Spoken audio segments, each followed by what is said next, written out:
What's going on, everybody? James here from Artificial Entertainment, and today I'm going to be covering the initial animation setup and selection system inside of the Dynamic Parkour Tray System, version 3. So let's go ahead and dive in.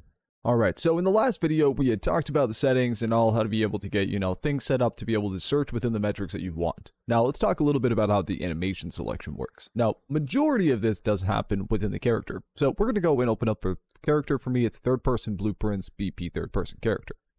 Now, what we're going to look at is over in the interfaces section, you'll see action events. And if we open this up, you'll see that there's vault mantle, wall run jump, drop off, climb start, ledge catch, all that stuff, right? Now, what we can do though is if we take a reference to our parkour system, we're just going to copy it from up here. And if we pull off and just type in anim selection, you'll notice that there's matching anim selection functions for each one of these events. So we have the vault mantle, the wall run jump, the ledge catch, drop off, climb transition, all that good stuff. Now, these animation selectors do have their own values as well to help control things. Now, just to show you really quick, if I grab any one of the anim selections, and we'll just do the vault mantle here. So you'll see that we've got a row use index, which will make more sense here in just a moment. But then we also have this compare values section. So this is actually a way that we can define values for the animation selector to be able to select specific animations from. So like, for example, if we pull off the parkour system here, we can get a temp values. So you'll see temp values, we got booleans, floats, we got some indexes, some state types, vectors. So there's a bunch of different values that you can use. Now, all of these get reset at the end of the action, but what we can do is we can use things like height or drop distances or anything like that to be able to set into a compare value to then be able to, select animations. And the way that you would set up the animations is just like how I showed you where there's an animation selection function that's going to match one of these events over here. There's also, if we go into our content folder, DPTS assets and selection tables, there's folder groupings here that are going to give you corresponding selection tables that you can put your animations in. So if we, for example, open up like the from climb here, you're going to see that we got climb jumps, starts, and transitions. We've also got the from ground state with the vault mantle and drop off action, and then the miscellaneous where we have ledge catch, transitions, and wall run jumps. Now, just because we're going to be focusing more on the ground type actions, I'm going to open up the vault mantle selection table here. Now, when you first open this up, this will have the demo use row here. You can actually just go ahead and remove that if you'd like. The only thing it'll prevent is the demo character having actions to select from, but if you're not going to be using the demo character, it really doesn't matter. But I'm going to take those out just to be able to add a nice clean row, but we're going to add a new row. And when you do that, you're going to see that it's a blank array with action selection values. So we can add a new value in here. If we open this up, we can then see we have some selection options we can use. Now, the first one here, the action name, is something you can just use for your own purposes. So this is just to help define and help you know which animation is which inside of the indexes. And then we have the compare values here, which we were looking at over here in the character blueprint. So if I grab, any one of the anim selections, so the vault mantle one here, so we have this compare value. So we pull off of it and do a make array. We can add multiple values into this to be able to have it select between, and then all of those values can then be assigned a min and max for each animation. So you could set like height and length and make it so that way it's only going to go and choose this animation if the height is within a certain value and the length is within a certain value. You can also input other values such as speed and a whole bunch of other things realistically. Floats are one of those like really base type variables that can be converted into from a lot of other data types. So this allows you to be able to add in some own custom values or use the values that come within the system itself. Now, we also have some modifications here that we can use to be able to select a varied number of actions based off of certain things as well. We can open up under the primary modification here. We have a listing here. We have sidewalls, left and right, which we can use to be able to assign animations to tic-tac actions. And we also have the enclosure options here to be able to help, any, all, none, or just width or height. So you can set these to be able to, only this, under this condition, will the animation that you put in this slot be taken. And then we also have the ability to set secondary modifications here, where we can set an and or condition, and then a secondary match type. Now, all of this is really kind of basic. I know it probably seems a lot more complicated because I can't actually see it in action yet, but I'm just kind of doing the base overview as to how everything works. Now the custom bool modification option, this one's pretty straightforward, but I'm not going to get into this one just yet. I'm going to wait until we get to the actual modifications video. Because the main ones to keep in mind are going to be the primary modifications, which is going to be the ones that you use to be able to assign tic-tac actions, or maybe diving through a window using the enclosed all or any. So it's different ways that you can assign that. And then the montage selection here allows you to be able to set one, and it'll just select that, or if you assign multiple, it'll do a random selection between those options. So there's a built-in randomizer now built within the montage selection, but if you just add one, it'll just select the one that you've added in. Now with these values, we can add as many indexes as we want, and the system will actually, kind of look through all the compare values, the action modifications, and make sure to select the animation that best matches whatever the input values are. So whatever you put into here is then going to be checked within the compare values here, but then also it's going to look for any modifications that might be applied. Now, if you have multiple animation types and different things that you want to use under different circumstances, you can also add a new row or duplicate the row to be able to make slight adjustments. And this way you can have row 1 be for like your standard animations, and row 2 might be for some little offshoot type of animation that you have. And the only thing you would need to do is change this row use index. Now, bear in mind that what I'm showing you here is on every single animation selector. You have row use index, you have compare values, and there's also action modifications, but these do vary based off of the action type. So I'm not going to say all the action modifications are the same, but for the result of like the vault mantle and the drop actions, those are the same. Now, outside of just selecting the animations and putting some values in, there's also, if we click on the dynamic parkour trace system, under the secondary settings, under allowed actions listing, this is going to be the primary blocker to be able to prevent certain actions from being able to take place. And as you can see here, there is a matching value for each one of the main action types. We have vault mantle, drop off, climb starts, transitions, all that good stuff. So the way that this works is you can, if you want to use vaulting, check it. If you want to use drops, check it. If you don't want to use them, just leave them unchecked. So whatever you're going to use, make sure it's checked. Whatever you don't want to use, you can just leave unchecked and it will never actually trigger. Now, outside of the animation selection stuff, we also have a bunch of targets that we can use with the motion warping component that we've added into the character. So we're going to talk a bit about motion warping later on in the video, but the one thing I want to note is that there's a bunch of different target types that the system is going to push out that you're going to be able to use to adjust your animation and runtime. We can view these targets in a variety of ways, but the best way to do that is realistically to just go under the debug settings under the secondary settings options, and then you'll see found target options. Now, if we just click on show targets, that'll enable all the targets being shown. However, we can also, if we open up where it says the debug listing, you can see that each color is also assigned to a target type name. So we have yellow being the height, blue being the length, red being the initial hit, orange referencing a sidewall, whether it be left or right, and then the drop start being a nice blue color. So these are all the colors, and as you see them, they're going to be referencing this point. Now you can also change things such as the radius, segments, duration, thickness, all that stuff within the debug sphere settings. And just keep on show targets for right now, but you can if you want to. This is more useful when you're setting up climbing, but you can also check show normals if you want to see those as well. But we're just going to keep show targets checked, and then we'll compile and save. Now I'm going to add a cube into our world here just to give us something we can maybe start to vault over. Something like just a very basic shape item. Something like that. Okay, so now if I hit play, we go up to this object here, hit the spacebar, you can see we get the red, yellow, and blue to be able to indicate the initial, height, and length. And you can see if I go over here, if I go over and press the spacebar, you can see there's the sidewall, initial, height, and length. And you can see the length is now on this side. So you can see that all these locations are providing back. But how would you use them inside of the, know what they are supposed to be?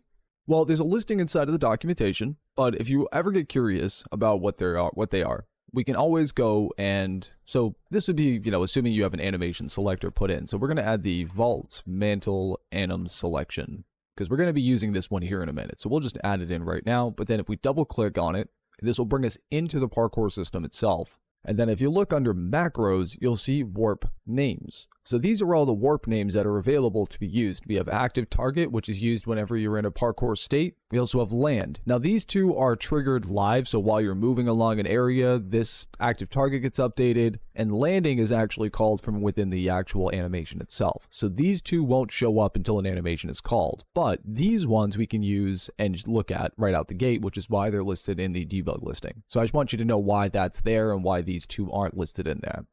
But as you can see, we have height, length, initial, sidewall underscore R, sidewall underscore L, drop start, land, and active target. All of these with just pure lowercase letters.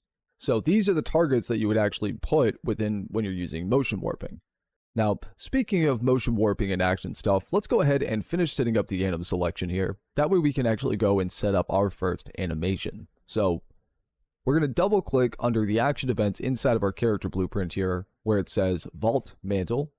And we're going to go and just hook that into the anim selection here that we have.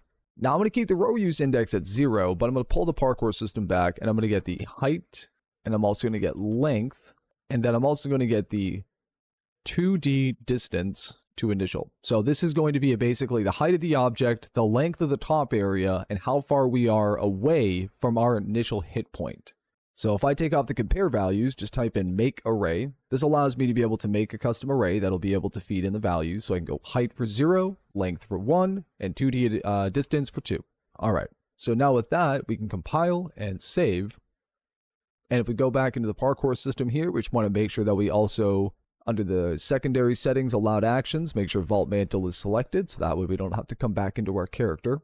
And now from here, all we need to do is we're going to go to our Vault Mantle selection here. I'm going to remove both of these rows just to kind of start off nice and clean. And we're going to add one element. Now the compare values, like we had said before, we had set up height, length, and distance. So for height, for me, I'm going to go between 40 and 180. The length, because it's a vault, I want to make it a little shorter. So I'll go between 10 and 50. Now the distance I'm going to leave at 0. Now if you leave a value of an index max at 0, what's going to happen is it's just going to bypass the value. It's not going to look at it or compare it. It's just going to go, okay, you want us to ignore this and move on. So just bear in mind, if you set it to 0, this just means it's going to bypass it. And this way you can use certain values on certain animations, and other ones you can leave at 0, just in case you don't actually want it to compare this. And now we're going to need our montage to go into here. So what we're going to do is I actually have an animation here. And one thing I want to note is that you do need to make sure that your animation has root motion. This is very, very, very crucial. Now, to be able to tell is if you open up the animation, go into the search bar here, type in root. If your character stays like this and doesn't move, but this enable root motion or force root lock, if neither one of these is checked, then your character actually doesn't have root motion. Your animation doesn't have root motion. However, if we uncheck this, we can see that the character is moving. Now, one thing just to note as well, for those of you who might be using later versions of Unreal, there is a different root motion viewer inside of Unreal Engine. I believe it's from Unreal Engine 5.3 on, where you'll actually, when you enable root motion, it won't stay in place. It'll actually show you the root track in kind of like a little dotted line. So there is a bit of a difference as far as identifying root motion, but an easy way to tell no matter what you're doing is if you go into the skeleton tree, click on root and watch the play, make sure enable root motion is disabled. You'll be able to see that the root bone is moving. There's actually a track there, and that's what's being used to move the character. So that's an easy way to be able to identify. Now, if you guys need more information on root motion, I do have a tutorial on this, and I'll make sure to leave a link to it in the description for those of you who are trying to get more information. But as long as you have root motion and make sure that it's enabled, from here all we need to do is right click and create an anim montage, because we want to use montages for all of our actions. Then from here we can double click, open it up, and start doing the work. Alright, so what we're going to do is inside of the montage here, there's a few things that we actually want to do first before we do anything else. First thing is, if we go into the blend options here, you're going to see enable auto blend out. We want to make sure on any action that we're using, we want to make sure this is disabled. And the reason is because I actually have created a bit of a custom, I guess you could call it, blend feature. And this just created a little bit better blend between the end of an action than what this would offer. Now, the other thing we're going to add is going to be a few notify tracks, which we can do easily by just going into track and then add notify. Now, I'm going to add like 2 or 3 of these just to give me a few to work with, because we're going to be working with notifies from here in this animation. Now, the main thing we're going to be using is going to be, if we right click, go under notified state, you're going to see AN motion warp with offset. So this is the new motion warping notify that I've kind of modified from the original motion warping window. Now, it still operates the exact same way. In fact, if we click on it, you'll see that the root motion modifier options are all still here. However, above it, there are additional options, such as primary offsets and lerp options. Now, using this, we can actually assign a location and give it offsets that are only going to be assigned to this window, giving you the ability to do multiple offsets with multiple locations, really controlling an animation as much as you want. Now, we're going to go with a bit of a simple setup on the warp window here. So we're going to look at our animation. And like I said before, we got the height, length, we got a bunch of targets we can use, even initial if we wanted to. But I think for this one, I'm going to want to use height, and we're going to put it right about there. So when he gets to his plant, because what we're doing is we want the motion warping to carry the root motion section. Now, the way to think about it is that in these animations, right, your height and the distance you are from the target, those are going to be the two things that are going to really change, right? So those are going to be the things that are going to carry you from here to here. Now, once we're here, we can actually let the character's root motion take over and kind of let him go over the item himself. We don't really need to adjust this ourselves if we don't want to. But the object that he's going over might have a different height or a different distance and things like that. So we want to make sure that we're actually giving him a proper starting point for the rest of the root motion to take over. But that doesn't mean you have to let the root motion go take over if you don't want to. Now, to assign the location, we're just going to go into the root motion modifier, warp target name, and we're going to set this to height. And then we're going to uncheck ignore z-axes and warp rotation. So this is something I recommend for all the ground actions, is making sure to uncheck warp rotation. And then the ignore z-axes you always want to have unchecked unless you want the character to stay within the ground area that they started in. So if you want them to stay in that area, then you can keep this checked. However, if you want them to be able to go up and, modify their height based off of certain values found by the system, you got to make sure this is unchecked. Now, we're going to go up to the primary offsets, and you'll see that we have a forward, up, and right offset, as well as a rotation offset, and we can use very different rotations for our orientation. So we've got actor, primary target, which would be basically the height.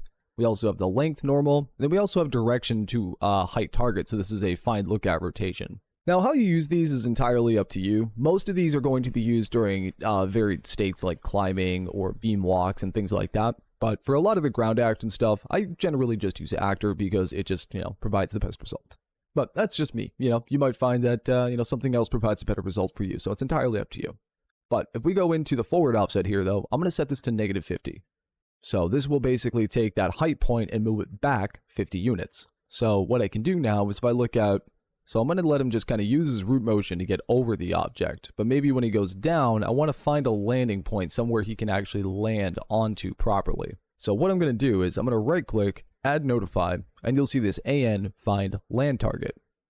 So this is the main notify to be able to find landing targets. It's something you're going to call from the animation itself. Now the first thing we're going to want to do is go into the details, and you'll see the trace start target. Now for vaulting actions, we're going over the object, right? We're not going to be going on top of it, we're going over it, right? So we probably want to start from the other side of it, which would aka be the length. So the trace start target is going to be length. Now we can also offset the search start if we need to. So in this case, I'm going to set the forward by 20 units, but I'm going to leave everything else as it is. Now these last two values here, the max land search Z distance and the land forward position search, these two work together and allow you to be able to, if you want, create a dynamic landing position.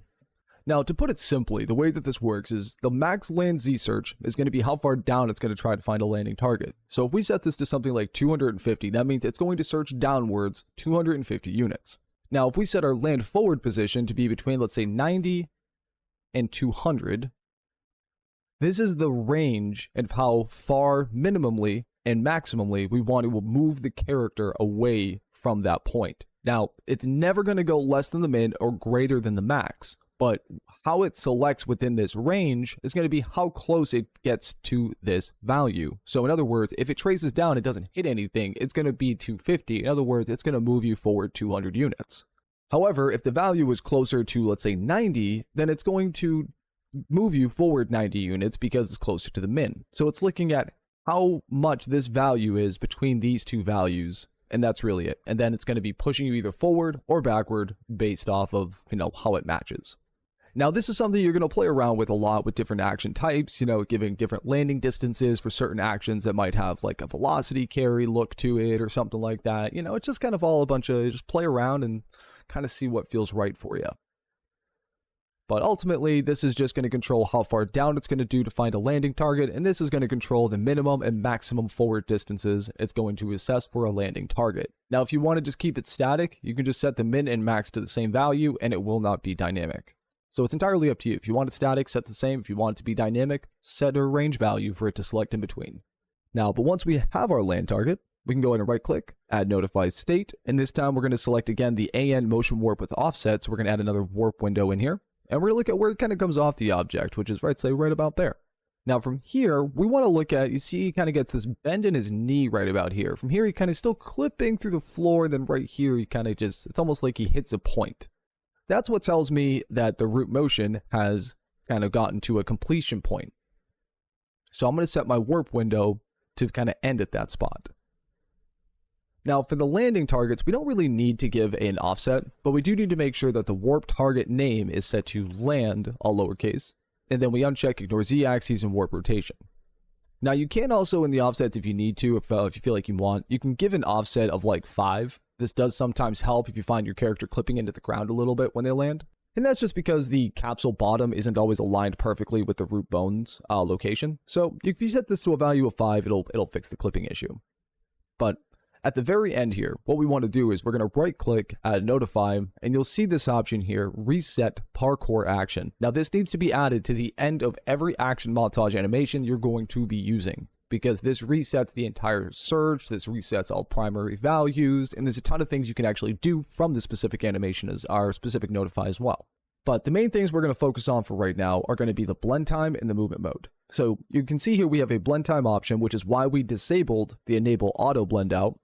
Because when you call this, it's going to do a custom blend out and we can set the blend time right here. So I'm going to set it to 0.2. In the movement mode override, you don't have to actually do anything. If you want it to go into falling, none will equal falling. If there's nothing here, it's just going to default into falling. But you can set walking or another movement mode if you set up your own custom modes through all of the menu here. So, but like I said, you don't have to do anything there. You can kind of just leave it as is if you'd like. But if we save this now, go back to our selection table for the vault mantle here. And in the montage section here, we're just going to make one index and we'll put our little vault that we just made right into there. And now since we've already set up our character selector and we have set up our allowed action, if we compile and save and hit play, if I walk up to this and hit the spacebar, you can see we are now doing the vault action, which is beautiful. Nice landing position, nice vault over, nice and smooth. Now, let's say for example, this actor was just a little bit wider, something like this, still within his range for vaulting over it. Oh, might have actually been a little bit too wide. We're going to turn off snap scaling.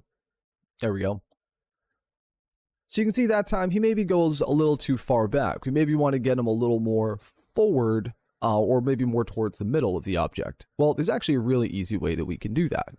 If we go back to our character animation here, the safety vault, and we look at the motion warp with offset, the first window here, and we open up the lerp options in the details panel. So you're going to see use lerp, lerp value, and target name. There's also an offsets menu here as well if you feel so inclined to use it. Now, just as a quick explanation for those of you who might not know what lerping is. So not to be confused with LARPing, which, I'm just going to say the nerd in me does love. But no, lerp is going to be a point between two vectors. So if let's say this cube is vector A and this cube is vector B. Well, the distance between these two is going to be, let's say, the value between 0 and 1. So 1 being B, 0 being A. And any value in between 0 and 1 is going to push that point closer to either A or B, depending on if it's closer to 1 or 0. So in other words, 0.5 would give you the middle point between these two targets. Now, the reason why this is useful is that we can actually check use lerp, set the lerp value to 0.5, and set the target name to length. And this way, the actor will always jump on top of the exact middle point of the area. Now, if we go to the primary offsets, though, I do recommend that when you use this, increasing the forward offset by a little bit. So I'm going to set it to -80. Because now if we hit play, you can see that he's more forward on the object and his hand's kind of more planted off the edge of it. So this is more symbolic to what he was doing when the object was a little bit more narrow. But if I were to make this back to that more narrowish object, he'll do the exact same thing. Oops, I might have made it too narrow, so now it's outside of the minimum range. There we go. So now I can do this, and you can see that he does the exact same thing. The hand does not just offset itself too heavily. And you can use the lerps in a variety of ways. Again, there's its own offset value where you can, adjust certain things, rotation adjustments, and all sorts of stuff. So if you find that you need to adjust something to make the lerp value target meet on certain items and stuff, you can always mess around with certain offsets here until you feel like it's matching your style. That's the reason why, as I keep saying, I keep trying to make everything exposed so that way you guys have full control. On top of being able to, set up blending and finding of land targets and stuff, we can also retime animation sections pretty easily as well. Now, one thing I like to do is either using it on the landing or on this initial point. So as I had said in the beginning, when we were setting up these points, sometimes the height or the initial distance is, it's a little bit off. It doesn't always match. And sometimes you can get a little bit of a snappy feel when this happens. So an easy way to fix that would be if we right click, add notify state, you're going to see AN retime anim section. Now this is a window we can define and retime this section either dynamically based off of a list value here, but we can also set custom values here, which I'll come back to that in just a moment. But for right now, we'll go with the retime value. We're going to set it to the 2D initial distance. So we want to look at how far away we are from the target. Now, we're going to set the compare value, so this is what we would assume the animation's default is. Now, I know this one's definitely really close. It wants the actor to be very, very close to the location. So I'm going to say that it's probably going to be around 90. So anything greater than 90, we're going to start doing some retiming. Now, the retime clamp is like sort of just, I guess you could say, a clamp on the retime. It's, pretty self-explanatory. So we can set a minimum to, let's say, of 0.6 and a maximum of 1. Because remember, retimes are based off of rate scale. So 1 meaning that it's going to play at the standard rate, 0.5 meaning it's going to play at half speed, and every value in between is going to give its multiplication. So I'm actually going to set this min to 0.7 actually. Now if I go ahead and just save, and I haven't done anything except for adding this notify, giving it a value, giving it a compare section, and a retime clamp. Now, also, default play rate, make sure to set to whatever the default's going to be. This is just because I couldn't necessarily grab it without having to save it arbitrarily, which didn't really quite make sense to me. So, but now if we go up to this object here, you can see how he got to the object a little slower. It wasn't exactly as fast as it was before. It feels a lot more fluid now. So this allows us to be able to retime anim sections, because if I take that out and we play here again, see, he goes to the area a lot faster. So that one added piece smoothed out that 2 into the end very nicely. And you can add these in as many times as you want, just like with the offsets. Now for the custom value here, what we can do is if we wanted to use it, we can set it to custom, and then we can use this index to select information. But all of this is going to be set inside the character. So with that in mind, let's go back to our character blueprint, which for me is the third person character. And then we're going to open up the set data events, and you're going to see set custom retime value. Now here we have the index and selection. Now what I like to do is pull off, and we're going to do a select and then an index just like so. Because this will allow you to be able to put in your own custom values into here and then assign them to whatever index you want. You can put as many in as you want. And again, just, try to remember which indexes they are, and you can assign them into here. But there's also, height, length, land, drop distance, climb, jump distance. There's a whole bunch of values into here. So using these, you can really get really far. But again, if you want to add your own custom stuff, I did make sure to add different ways that you can do that. Now, on top of being able to retime and all that, there's some other notifies that we can use to adjust action behavior. But these ones I'm just going to show. I'm not really going to demonstrate them right now. We're going to look at them in another video. But I just wanted to show them for those of you who might be interested in playing with them before actually, me showing you how to use it. Because it's all pretty straightforward. At least I feel. This might just be from working on it for months on end, so who knows. But anyway, so if we right click anywhere in the notify section here in our animation, if we right click and add notified, you're going to see that there's a launch character, AN launch character. Now, if we click on this after adding it in, you're going to see we got some velocity offset options. Now, by default, it's going to be looking at the actor's forward vector. So it's going to try to jump in the forward direction. But using this rotation offset, you can make it so that way that forward vector might be actually to the right or behind them or whatever. So you can adjust the rotation using this rotation offset, and then using the vector up, right, and forward, you can use this to be able to change the velocity for the actual launch. Now, this can be called from anywhere in your any animation. now because this is not locked to anything within the Parkour system. It's a pretty just like common basic function that I just added some exposed values to make it so that way it can be used for things like additional actions and stuff. Now, the other thing we have is the AN reset DPTS movement overrides. Now, this one is, just to put it simply, it allows you to be able to reset the main overrides that the system does when you're in an action. So there's three main things that the system is going to do for any like vault, mantle, ground drops, that type of stuff. Anything that's not climbing, because there's other stuff that is overridden when you're getting into a climbing type state. But for vaults, mantles, and stuff like that, your character movement mode is going to be set to flying. Your capsule is going to be set to disabling collision. And the gravity, depending on, for certain actions, does get adjusted. Now, to be able to make it so that way, certain things get reset before they reach this.